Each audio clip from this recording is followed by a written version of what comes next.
Olá, bom dia. Faz tempo, né, que eu fiz um videozinho nessa mesma sala aqui, falando de como eu leio a Bíblia todo ano, né?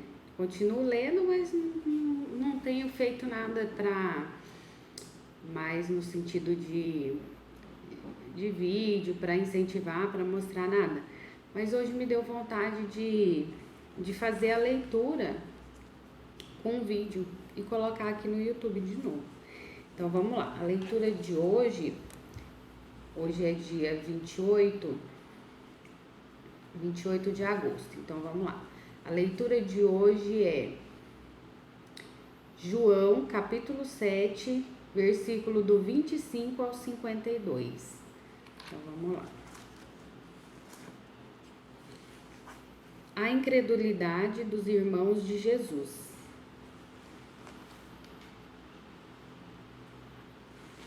Lá no 25. Então, no 25. Então, alguns de Jerusalém diziam: Não é este o que procuram matar? E ei-lo aí está falando abertamente, e nada lhe dizem. Porventura sabem verdadeiramente os príncipes que este é o Cristo? Todavia, bem sabemos de onde este é, mas quando vier o Cristo, ninguém saberá de onde ele é. Clamava, pois, Jesus no templo, ensinando e dizendo: Vós conheceis-me, e sabeis de onde sou. E eu não vim de mim mesmo, mas aquele que me enviou é verdadeiro, o qual vós não conheceis, mas eu conheço-o, porque dele sou e ele me enviou. Procuravam, pois, prendê-lo, mas ninguém lançou mão dele, porque ainda não era chegada a sua hora. E muitos da multidão creram nele e diziam: Quando Cristo vier, fará ainda mais sinais do que os que este tem feito? Os fariseus ouviram que a multidão murmurava dele estas coisas. E os fariseus e os principais dos sacerdotes mandaram servidores para o prenderem. Disse-lhe, pois, Jesus: Ainda um pouco de tempo estou convosco, e depois vou para aquele que me enviou. Vós me buscareis e não me achareis, e onde eu estou, vós não podeis vir. Disseram, pois, os judeus uns para os outros: Para onde irá este que o não acharemos? Irá porventura para os dispersos entre os gregos e ensinará os gregos? Que palavra é essa que disse: Buscar-me-eis e não me achareis, e aonde eu estou, vós não podereis ir? E no último dia, o grande dia da festa, Jesus pôs-se em pé e clamou, dizendo: Se alguém tem sede, venha a mim e beba. Quem crê em mim, como diz a Escritura, rios d'água viva correrão do seu ventre. E isto disse ele do Espírito que haviam de receber os que nele crescem, porque o Espírito Santo ainda não fora dado, por ainda Jesus não ter sido glorificado. Então muitos da multidão, ouvindo esta palavra, diziam: Verdadeiramente este é o profeta. Outros diziam: Este é o Cristo. Mas diziam outros: Vem, pois, Cristo da Galileia? Não diz a Escritura que o Cristo vem da descendência de Davi e de Belém, da aldeia de onde era Davi? Assim, entre o povo havia dissensão por causa dele. E alguns deles queriam prendê-lo, mas ninguém lançou mão dele. E os servidores foram ter com os principais dos sacerdotes e fariseus. E eles lhes perguntaram: Por que não trouxestes? Por que o não trouxestes? Responderam os servidores: Nunca homem algum falou assim como este homem. Responderam-lhe, pois, os fariseus: Também vós fostes enganados? Creu nele, porventura, algum dos principais dos fariseus? Mas essa multidão que não sabe a lei é maldita.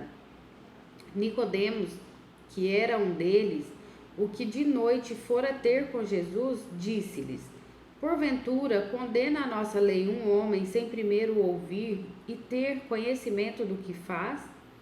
Responderam eles e disseram-lhe: És tu também da Galileia? Examina e verás que da Galileia nenhum profeta surgiu. e cada um foi para a sua casa. Vamos ver, 28, 52. Então, depois é 1 Crônicas 29.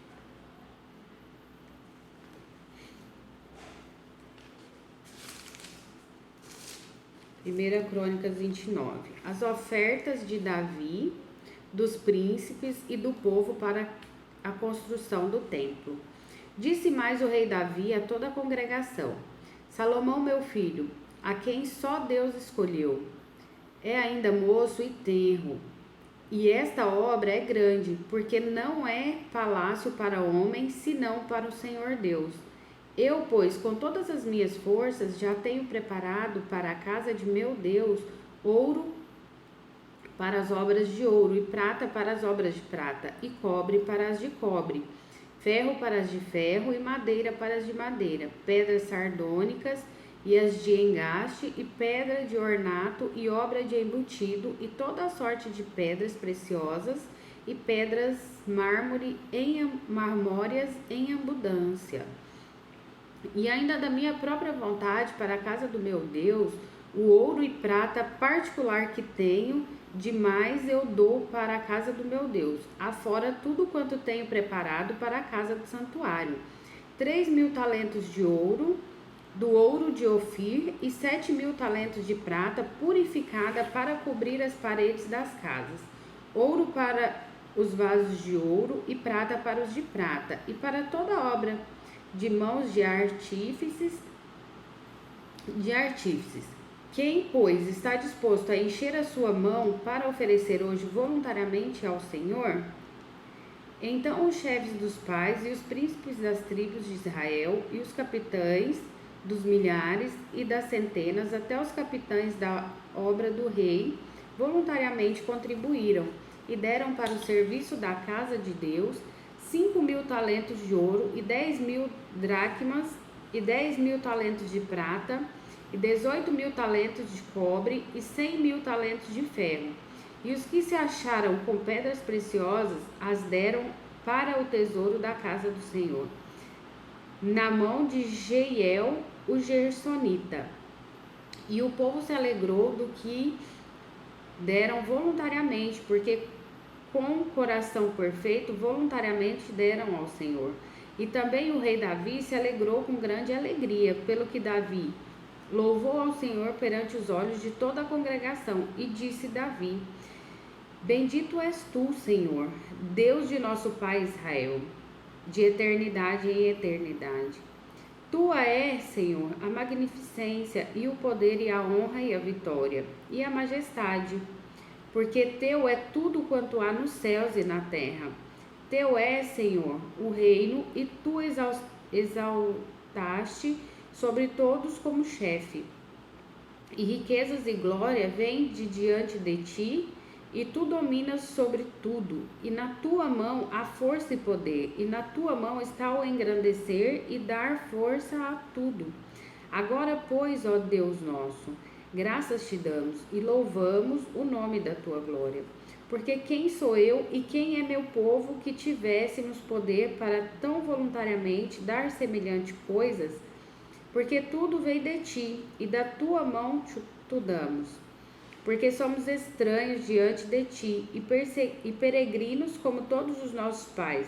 Como a sombra são os nossos dias sobre a terra, e não há outra esperança. Senhor, Deus nosso, toda esta abundância que preparamos para te edificar uma casa ao teu santo nome, vem da tua mão, e toda é tua. E bem sei eu, Deus meu, que tu provas os corações, e que da sinceridade te agradas. Eu também, na sinceridade do meu coração, voluntariamente dei todas essas coisas. E agora vi com alegria que o teu povo, que se acha aqui, voluntariamente te deu. Senhor Deus de nossos pais, Abraão, Isaque e Israel, conserva isso para sempre no intento do pensamento do coração de teu povo, e encaminha o seu coração para ti. E a Salomão, meu filho, dá um coração perfeito para guardar teus mandamentos e teus testemunhos, e os teus estatutos, e para fazer tudo, e para edificar esse palácio que tenho preparado. Então disse Davi a toda a congregação: agora louvai ao Senhor vosso Deus. Então toda a congregação louvou ao Senhor, Deus de seus pais, e inclinaram-se e prostraram-se perante o Senhor e perante o rei. E ao outro dia sacrificaram ao Senhor sacrifícios e ofereceram holocaustos ao Senhor, 1000 bezerros, 1000 carneiros, 1000 cordeiros, com as suas libações e sacrifícios em abundância por todo Israel. E comeram e beberam naquele dia perante o Senhor, com grande gozo, e segunda vez fizeram rei a Salomão, filho de Davi. E o ungiram ao Senhor por guia e a Zadok por sacerdote. Assim Salomão se assentou no trono do Senhor rei, em lugar de Davi seu pai, e prosperou, e todo Israel lhe deu ouvidos, e todos os príncipes e os grandes, e até todos os filhos do rei Davi se submeteram ao rei Salomão. E o Senhor magnificou a Salomão grandissimamente perante os olhos de todo Israel, e deu-lhe majestade real, qual antes dele não teve nenhum rei em Israel. Assim Davi, filho de Jessé, reinou sobre todo Israel. E foram os dias que reinou sobre Israel 40 anos, e Hebron reinou 7 anos, e em Jerusalém reinou 33. E morreu numa boa velhice, cheio de dias, riquezas e glória. E Salomão, seu filho, reinou em seu lugar. Os sucessos, pois, do rei Davi, assim os primeiros como os últimos, eis que estão escritos nas crônicas de Samuel, o vidente, e nas crônicas do profeta Natã, e nas crônicas de Gade, o vidente, juntamente com todo o seu reino e o seu poder, e os tempos que passaram sobre ele, e sobre Israel, e sobre todos os reinos daquelas terras. Então, a Primeira Crônicas a gente terminou, é o último capítulo da Primeira Crônicas. E aí, por último, da leitura de hoje, Zacarias, número 13. Nossa, vamos lá. Zacarias 13.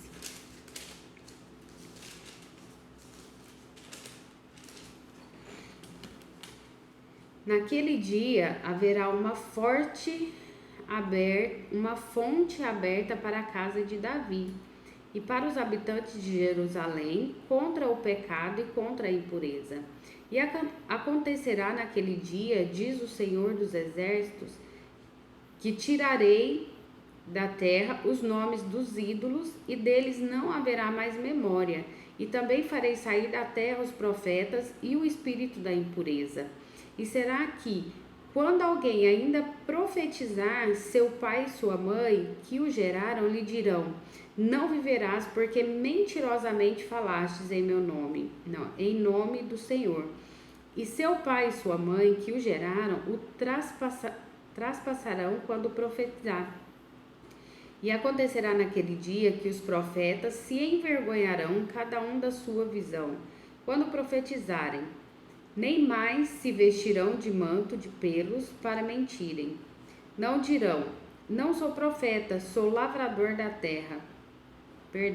Mas dirão: não sou profeta, sou lavrador da terra, porque tenho sido servo desde a minha mocidade. E se alguém lhe disser: que feridas são essas nas tuas mãos? Dirá ele: são as feridas com que fui ferido em casa dos meus amigos. Meu Deus. Mas, então, por hoje é isso, né? Pouquinho aí, ó, deu 14 minutos e meio.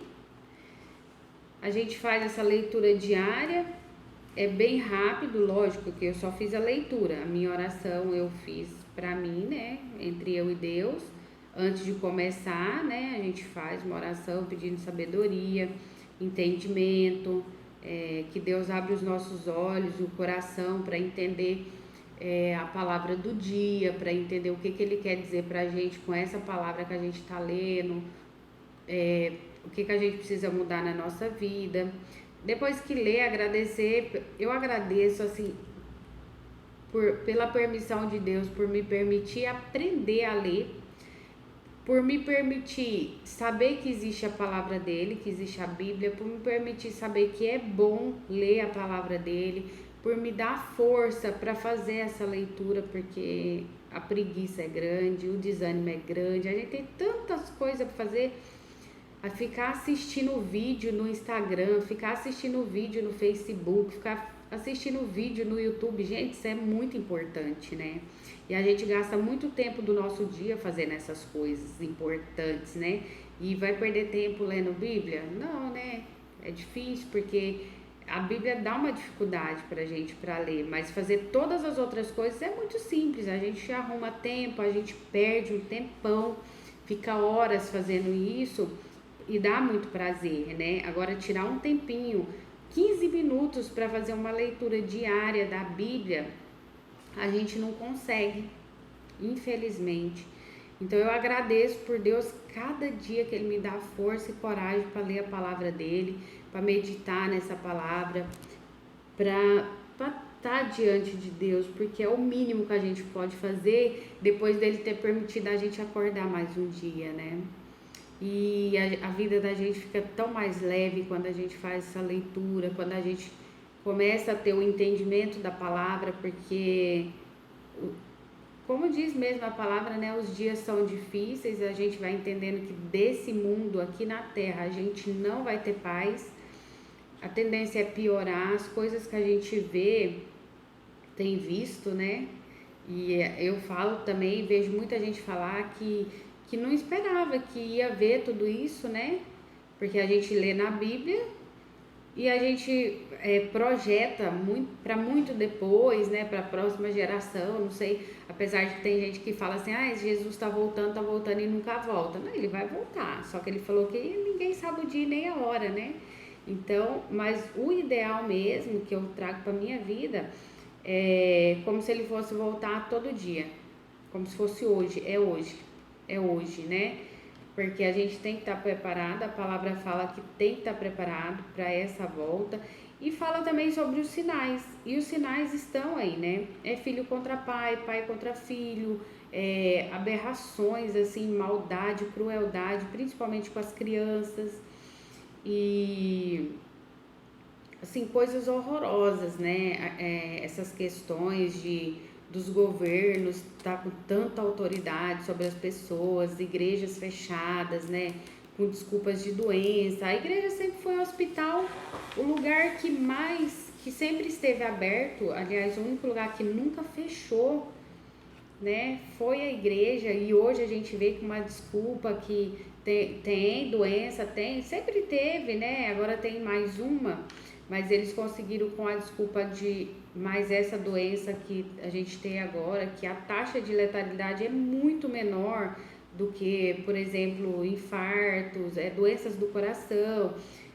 coisa que é até evitável, né? Que, por exemplo, diabetes, tem um monte de questão que não dá nem para entrar aqui, né? Que eu também já tá dando 20 minutos, vai ficar um vídeo muito longo, mas então a gente tem que meditar na palavra, tá tudo escrito aqui. É um livro bem antigo, mas é mais atual do que o Jornal de Amanhã. E pode confiar que toda a sua angústia vai embora, né? E é bom, porque aí você tá acordado, você fica atento, você consegue ver os sinais. Pelo que tá acontecendo, você vai entendendo e sabe aonde a gente vai, para onde a gente está caminhando e o que exatamente está acontecendo, e não fica desesperado, né? Não é manipulado pelo medo, porque o medo é a artimanha do demônio, que ele conseguiu também fazer que muita gente não acredite que ele existe, né? Que também é um grande trunfo dele, né? Porque se ele não existe, Deus também não existe. E aí ele entendeu que fazendo as pessoas desacreditar nele, perder o medo dele, e ia virar o caos. E foi o que aconteceu, né? Hoje ninguém tem medo mais do demônio, né? Porque antes a gente falava, Deus, eu não vou fazer porque eu vou pro inferno. E realmente vai mesmo, porque eu acredito na palavra e é isso que ela fala, né? Que a gente é livre, inclusive para escolher para onde a gente quer ir depois que morrer. Porque para a eternidade todo mundo vai. Aí a gente tem que escolher qual lado da eternidade a gente quer ficar, né? Se é na paz, se é onde não vai ter choro nem ranger de dentes, ou se é o sofrimento eterno, porque essa terra aqui parece que é tudo muito bom, né? E é mesmo, dá um prazer desgramado. Porém, passageiro, não compensa, não compensa. Então, a paz do Senhor Jesus, fiquem com Deus e vamos ler a Bíblia. Bora ler a Bíblia, que é isso que dá paz no coração.